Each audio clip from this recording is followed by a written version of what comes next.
ഇന്ന് ഞാനൊരു സാഹസം ചെയ്യാൻ വേണ്ടി പോവാണ്. അതൊരു കമന്റിന്റെ പുറത്താണ് ട്രൈ ചെയ്ത് നോക്കാൻ വേണ്ടി പോകുന്നത്. എന്താവും എന്ന് ഒരു ഐഡിയ ഇല്ല കേട്ടോ. നമുക്ക് എല്ലാവർക്കും ഒരുമിച്ച് കാണാം. അപ്പൊ ഇതാണ് ആ കമന്റ്. ശരിക്കും ഞാൻ മോളിങ് കൊണ്ടിരുന്നപ്പോ തന്നെ അവള് ഭയങ്കര ഹാപ്പി ആയിരുന്നു. അപ്പൊ ഞാൻ കുറച്ച് കളേഴ്സ് ഒക്കെ അവളെ മുന്നിൽ കൊടുത്തു, ഒരു ബ്രഷും കയ്യിൽ കൊടുത്തു. അപ്പൊ ഞാൻ ചെയ്യുന്നത് കണ്ടിട്ടാണോ എന്നറിയില്ല, ബ്രഷൊക്കെ പിടിച്ച് പേപ്പർ നല്ല രീതിയിൽ ഉരച്ചൊക്കെ നോക്കുന്നുണ്ട്. ഫസ്റ്റ് തന്നെ ഞാൻ ഞെട്ടിപ്പോയിട്ടോ.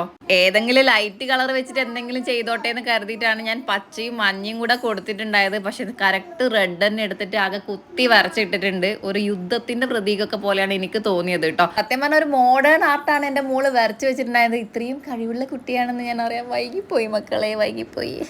എന്തായാലും മാറിയിരുന്ന കറിയാം. വരച്ച ചിത്രം ഞാൻ കംപ്ലീറ്റ് ആക്കുന്നതിന് മുന്നേ അവളെ കൊണ്ട് കയ്യിൽ ഇതുപോലെ ഒരു പെയിന്റ് ഒക്കെ അടിച്ചിട്ട് ഇങ്ങനെ ഒരു പ്രിന്റും കൂടി ഞാൻ എടുത്തു വെച്ചു. വലിയ മോളായി കഴിഞ്ഞാൽ ഈ ഒരു ചിത്രവും ആ ഒരു കൈയൊക്കെ കാണിച്ചു കൊടുക്കാൻ ഭയങ്കര ഹാപ്പിനെസ് അല്ലേ. പക്ഷെ ആ ഒരു പെയിന്റ് ആക്കിയ കാര്യം അവൾക്ക് ഒട്ടും ഇഷ്ടപ്പെട്ടില്ല. ഇതാണ് നമ്മുടെ ഫൈനൽ ലുക്ക്. ഇഷ്ടമായിട്ടുണ്ടെങ്കിൽ ഒരു റെഡ് ഹാർട്ട് കമന്റ് വിടുന്ന, ലൈക്ക് ചെയ്യണേ.